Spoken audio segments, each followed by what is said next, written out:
ongi etorri, Txirrindulariak web saioko 3. astea, eta aurten gure saioaren helburua esan genuen profesionalekin izatea zela, eta noski, Laboral Kutxari eskerrak eman behar dizkiogu, saio hau aurrera eramaten laguntzagatik, baina saio hauek ekoiztean profesionalekin egotea eta baita ere Euskal Herria ezagutzen jarritu nahi genuen, eta horretarako Eskoriatzako paraje eder honetan gaude, Gipuzkoa eta Araba arteko eremu honetan, Bizkaia hor bestaldea dago, eta Julen Arriolabengoarekin gaude, arabar bat Gipuzkoan. Kaixo Julen, justo Jaengo klasikoaren ostean berriz ere paraje berdeak, ez Andaluziako paraje horiak, baina Jaendik sentsazio bikainak ekarri dituzu. Bai, hori da, egunon. Azkenean niretzako egun on bat izan zen, ez? Ze igual inoiz esan ikusi olako egoera baten, lasterketak profesional bateko egoera baten, eta posik hor aurrien ikusteaz, eta momentu batzutan behintzet mantentzea hor karrerako aukerak, ez? Jaenen ihesaldia harrapatu zenuen, saiatu zinaten horretan presentzia izaten, baina zuek agian bai, baina agian hain ohituta gaude horrelaz dela gertatzen, gutxik esperoko genukela ihesaldi batek protagonismoa izatea, eta azkenean Ibon Ruizek 3. egin zuela ihesaldiari esker, zuk sorte txarra bide lagun izanik, zulatua azken 25 kilometroetan, baina burrukan izan zinen. Bai, hori, azkenean etzan lasterketa normal bat bez, ez? Beste egun batzutan igual argi egoten da ezin dela ihesaldi hori iritsi, baina gaur, Jaeneko egun horretan, genekien aurrien sartzen bazitzen eta lehengo tramo hori pasatzen bazauen iesaldian, gero lasterketa behin apurtuta harrapatzen bazizun, igual aukera gehiago eukizikela hori aurrien ailegetako, ez? Jaengoa berezia zen, seguro gurpil bereziak elematen zen dituztela, baina hasiera iesaldia egiteko, lasterketa normal bat zen, nola sortu zen iesaldi hori lehenengo 20 kilometrotan egin zela? Azkenien lehenengo 30 kilometro ziren aldapa bera, orduen ondo aukeratu bida ze momentutan aurrera bota, ero ataka eta hori, ze bestela gero ensegida pelotoik danak jatetzu eta atzeatzin geratzen zara. Orduen pura suerte apur bat euki bida, daneti da horre egon eta gero suerte euki. Eta hori, ez da egite, 15-20 kilometro tardauzan itxen, eta ez da 8-10 lagun fangitzen aurrera, eta gero hori Ibonetan geratu gitzen lehenengo esterrato tramo horren ostien, eta ondo ulertu gitzen Magnulti eta Kiatok harrapo barte atzetik, eta hor fateko suerte eukin hauen pintxasu euki arte, eta gero ez da egite. Horxi akaso, Magnultik eta Kiatok harrapatzean pixkat zuen aldea zegoen, zuek ahulenak, batez ere zuek Ibonek kalako ibilbide bat txerrindularitzan, eta gauza politak egin ditu, baina zuk iaia hasi berria zehala, nolabaiteko eskusa hori zenekan ni hemen ahulena ez, tiratzuek eta ni gurpilera gero pena zulatua. Ibonek ez, behin guk egun osuei esaldian, bestie baino gehiago gaztaute eta hori dana, horre Kiatok eta Magnultik ez zauen eskatzen pasatzeko ezer. Orduen suerte bat izan zen hori, momentu hori, ze azkenien eurak etzoizin ataketan, zoizin ritmo bat eramaten, eta horretxik Ibonetan nahiko ondo fateko aukera gauken horre eurakinez.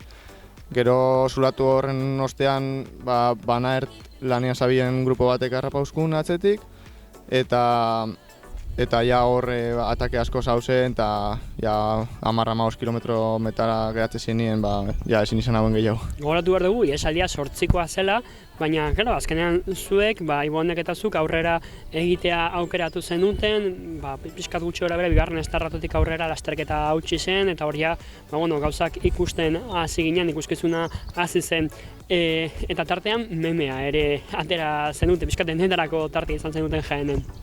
Hori, rotondako hori, ez, bastante gente galdetzen da berse pasau zan hor.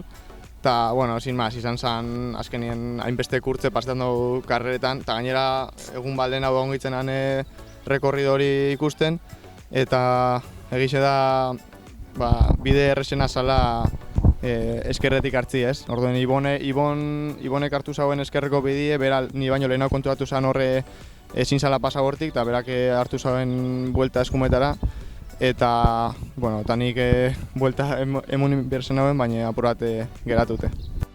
azkenean, bueno, memeaz aparte, seguro gertatzen dala hori, deke tontakeri bat itezu, edo bakatx txikiren bat, eta nola telebistan zaude, nek ikusi dute hori, TikToken dago, Instagramen dago, toki guztitan. Jaenetik, argi atera daitezken bi gauza dira, alde batetik, ihesaldien garrantzia, ze batzutan gertatzen da, eta Jaengo lasterketain zaila, eta gainera, parte dut gutxikoa zela, 80 txirrenduari besterik ezin atera, horrek, hortan presentzia izatea beharrezkoa do, eta, badirudi, edo argazki bat izan daiteke, baina badirudi aurten hobeto zaudela. Bai, hori, neguan zehar ja somatzen ditzen hobeto, entrenamentuak eta zenbakiak, hain importantia dien oingo zenbaki horrek, hobeto nagoela esaten zauen. Eta orduan konfiantza gehiokin bebai fanaz, eta taldien partetik be konfiantza gehiago emaztie. Eta esaldi hori hartu nauen egixe esan helburu horrekin, gero lasterketa apurtze zanien aurretik nauen, eta aukera nauken puesto txukun bat itxeko, ez? Ze gero hori taldekide beste batzuk igual aukera gehiago zokienak aurrin egoteko, gorte eta fanzien lasaixau pelotoien, eta gero ikusi izan bukaerar arte ni zenbinetzala ekipoko aurrien sartu bizan txirrindularia, hori izaztien kotxetik, konfiantza hori emustien, baina azkenien hori zulatu horrek izten apur bat atzera fati, baina gero nire taldekideek hor egon ziren orduen eukileik aukerak taldekide batzuk eskapadan saiatzeko, eta urtetzen bada ikusten da ze lortu leiken, ze Ibonek hori 3. postu hori lortu zauen iesaldi hori hartzeaz esker, eta gero atzetik egon leike jentie 10 eta 20 artien sartu aldana. Taldekideak aipatu dituzu, eta azkenean, beti puntuen presio horrekin, zenbait taldekide ontzen dituzten Jaenen, eta lortu zen duten topo gehiaran bizpairu txerrenduari sartzea, puntuak, egia da Jaengo klasikoa punto bat izanik, ez zituela puntu asko ematen, topo marra osteko ze hortan, baina ikusten dela, taldea puntuen obsesio horretan parte ere badala. Azkenean desberdindu egin behar da zen lasterketa dien ez? Azkenean, adibidez Euskal Herriko itzuli baten, iesaldian jentea sartzea asko emuten dago, ez? Eta telebizkoki eta hori dana eskatzen dan zerbait da. Baina beste karrera batzutan, igual puntuak gehiegi begiratzen igual, ez da rentable urtetzen eskapadatan saiatzea. Orduan igual hortik badabil apurat aldatzen txirrindularitza, baina bai jakin behar da iesaldiei esker askotan ezin zien lortu diela, ez? Orduan ni posin nau batzutan saiatzean eta batzutan urten eta batzutan ez. Aipatzen zenuen, saiatu, ja dagoeneko denboraldiko 3. astea burutu dugu, nola doa denboraldia zuretzat. Murtzian izan zara ere, Jaengoaz gain, Mallorcan ere hasi zinean, nola junda? Mallorcan esan niretako aste honena izan, ez? Euri asko inzauen eta hotza bai, eta ez dira niretzako egoera honenak. Baina banakixen ondo nagoela, orduen konfiantza eukidot, Murtzian desente bilinitzen, eta Jaenen ondo, eta gainera ondo aukeratuz movimentuak. Orduen hemendik aurrerakoen bai konfiantza dauket, ez? Taldiek aurten lasterketa onak erabaki dau niretzako, nik motivazio hori daukat, eta espero dut aurten beste aurrera posu bat emuti. Jaengo lehorroburuaz gain, gehien bat itzein nahi genuen zurekin, zure 2. urtea duzu profesionaletan, eta prozesu hori badakigu nola hasten da, nola amaitzen den prozesu bat, dela profesionaletarako jauzi hori irabaztea, hortaz asko itzein dugu kanal hontan zurekin, baina gero profesionaletarako bideo hori, piskat Euskal Herrita zahazten zarete, hemen lehiatzea zahazten zarete, eta prozesu ezberdin bat, txerrendularitza ezberdinekin, mundu osotik ibilitaz, zure datuak ikusita iaz, Txinan izan zinen, Europan, esperientziazko, baina, behin kontratu profesionala sinatzen dezunean, hortik aurrera ze prozesua hasten den, eta nola izaten da bideo hori? Hori da, azkenien zabaltze jatzu mundu bat oso zabala. Lasterketa desberdin asko, herrialde desberdin askotan, eta nire kasuan kasi inoiz esnaz oinarte ez nintzen urten Euskal Herritik eta Euskal Herriko lasterketatik. Eta orduan, ezautzen dozu korrikaitzeko modu desberdinak eta hori mundu desberdin bat zagaltze jatzu. Orduen taldietatik bai importantia da lehenengo urtietan gehien bat erabakitzi ondo ze lasterketetara fan. Adibidez nik oinarte ez dute World Tour mailako lasterketarekin, baina hori lasterketa desberdinek korriru dut eta asko ikasi dut, azkenien leku bakoitzetan gauza desberdinek pasatzen dira. Eta iazkoari begira batez ere, demoraldi zaila supongo, eta miseri asko hasieran. Bai, ez dakit, nire kasuan hain zaila imaginatzen nagoen salto hori, gero emun hauenien eskatela pentsau ez dakit, beste munduko ezer. Osa, janauken normalizauten moruen asko kostauko zala, eta lan asko enbiko zala. Tardun egisa bai, beste urteetatik ona lan gehiago zina zela ditzen, lehen urtien ja entrenamentuetan eta zaintzen eta prestakuntza hobe bat inauela, orduen salto horretan zerbait lagunduzten. Eta nik uste dut ja urte erdi uda parte horretan ja sinitzela nahiko erosu hau sentitzen lasterketetan eta noizien behin dependeze karreretan nahiko aurrien sartzeko aukera izaten hauen. Orduen hori nik uste dut jakin inbidala momentu bakoitzetan ze lasterketetan zazen, ze ez da desberdine Portugalen ero batzutan korritzen duen kontinentalakin, ero beste karrera batzutan dana guelturra da zen horietan. Orduan hori, erabaki zen momentutan zazen eta ze lasterketa egin, eta gero hortik aurrera ja lana eta ez dago jo. Eta ze txerrendari profila lantzen ari zara orain, ze azkenan genekien igotzaile ona zinela afizionatuetan, errematatzaile ona, abiadura biziakin, baina profesionaletan gehiago espezializatzea tokatzen da, nora begira zaude? Bai, nik uste dut azkenean ez daukatela aukera asko bez, nahiz da ondion igual ez dakiteten exactamente nun moldaukuna zen hobien, baina normalien hobeto sentiruna zen lasterketetan izen daba, lasterketa egun batzutako lasterketetan, egun bat baino gehiago lasterketetan, eta igotzen izen danean sentirunaz hobeto. Eta gero hori, beti izan dute esplosibade puntu hori, muruetan, bukatzen bada lasterketa normalean nahiko ondo moldatzenaz, orduen ondion ez naz ikusten disputatzeko moduen, baina igual egunen baten hori iristen bada, igual puntu hori beukinik nire alde. Eta orain, hemenik aurrera, zer bakigu orain kamino korrituko dezula, eta esan diguzunez, behiz jota duzula Euskal Herriko itzulirako prestakuntza. Bai, hori da niri igual deportetik aparte daukadan ilusio bat, amets bat horrelako zerbait, azkenien ni lehenengo txirrindulari mundu horretan lehenengo daukadan ez da ilusio bat hori da Euskal Herriko itzulia egitea. Orduen neguen lan on bat indot, on lasterketa honetan espero ondo sentitzea, on jarten abien moduen. Eta gero hori alturara joango naiz prestatzen eta espero Gasteizen egotea egun horretan, irteeran. Eta gainera Gasteiztik irteera, Buesatik, seguro eremua ondo segutuko dezula, nestar loju bekoa, sufritzea tokatuko dezu, ez dago besterikan.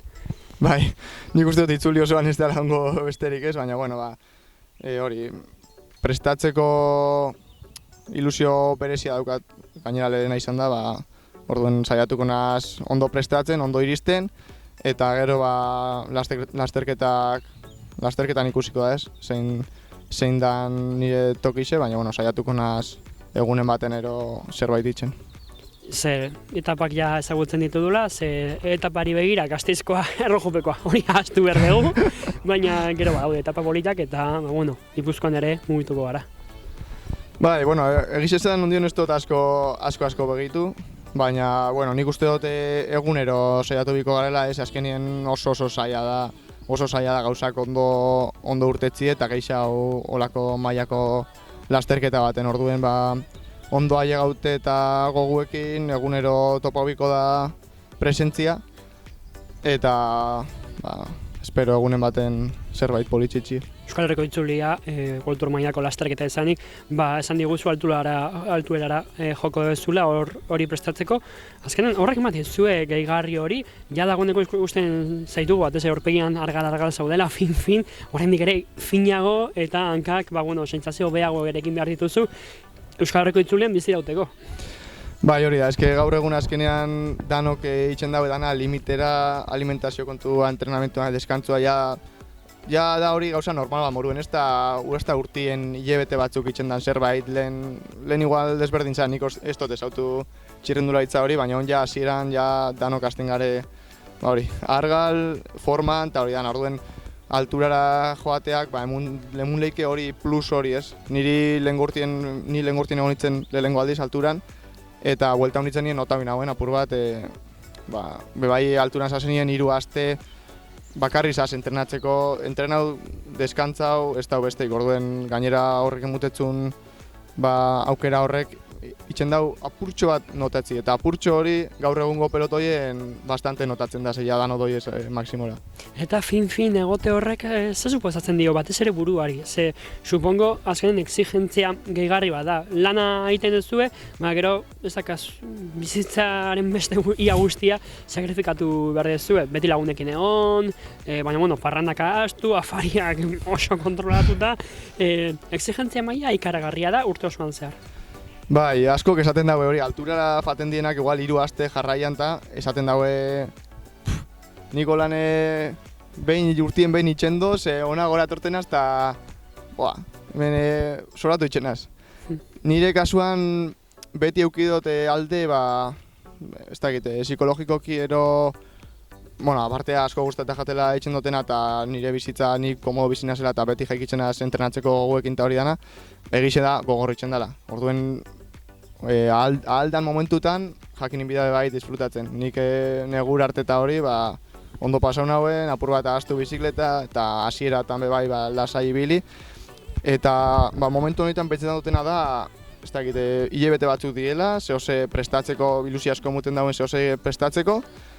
Baina, nire kasuan ez nazi izaten oso estrikto ez, eukitzen dobe bai momentuek disfrutatzeko, ero apur bat burue despejatzeko. Baina hori, ez da nahiko suerte daukete alde horretatik, ez nazela, nahiko konstante izatenaz kontu horretan. Holako paraje zoragarri baten bizita erraza deskonektatzea, supongo. Bai, hori da, hemen ero lagunekin, ero bestela hemen hona etortenaz eta hemen be lasai egon liken menditi buelta baten muten, ero animalisekin, ero piedanakin. Baina egize da gaur egun uste dut kontu gehiago eukibidala psikologikoki parte horri, ze azkenien gauza danak limatze horrek eramaten dau, zazela obsesinua rosatzen ez, azkenien horre dana zaintzen, eta zehose espada urtetzen zuke zabitzen itzen moruen gauzak, frustrazioa eruen lehik ez. Bai, eskerrik asko Julen, orain azkeneko galdera egin behar dugu, ja erabakita dugu, hau izango dela urte osoan zehar, zer ateratzen dugu, ez dira bronkano orain bezalako galdera kuriosoak, baina pasain astean aipatu genuen, gure gizartearen eta batez ere gure kirol profesionalaren isla ematen duela, eta galdu nahi dizuegu, txirrendulari profesionala soldatu duin batekin, nahiz eta minimoan, segun normalian azten zarete, eta inkluso neoprofesionala izan da orainik ere, minimoaz baino pizkat berago, baina galdu nahi dizut, zure testu inguruan, zure egoerak eta zure soldatak batez ere, ematen dizu aukera txirrendulari profesional bezala etxe bizitza bat erosteko Euskal Herrian edo zure nahi duzun tokian? Azkenien ikuste dut asko aldatzen dela txirrendulari baten bizitza horretan, asko aldatu lehike ikusten dugu gauza on batzuk itzen urte on bat urtetzen bada, asko aldatu lehike urte batetik bestera, eta azkenien hori izen bida danon ilusinu ez. Eta bestela nire kasuen ahorretako aukera badaukez, gurasuekin bizinaz, orduen ez daukete gasto asko, eta gainera hilabete asko goten gara etxetik kanpo, eta hori, lagunekin gastatzeko ero parrandan ibiltzeko eta holan ez daukitzen aukera gehiegi. Baina, egize da, nire kasuan, ilusinu da ziklista buruen hobetzen joatia, eta gero hori batera etorriko, ez, espero. Momentuz ez, baina proiektua badago. etxe bizitza bat erosteko, jentiek erosten dago, ez? Gube algo erosi, ez dauko jente normala baino diru gutxiago ez du irabazten orduen erosi leike. Sin más, ez dakit. Eskerrik asko Julen, eskerrik asko zuei bideo ikusteagatik eta hurrengo arte.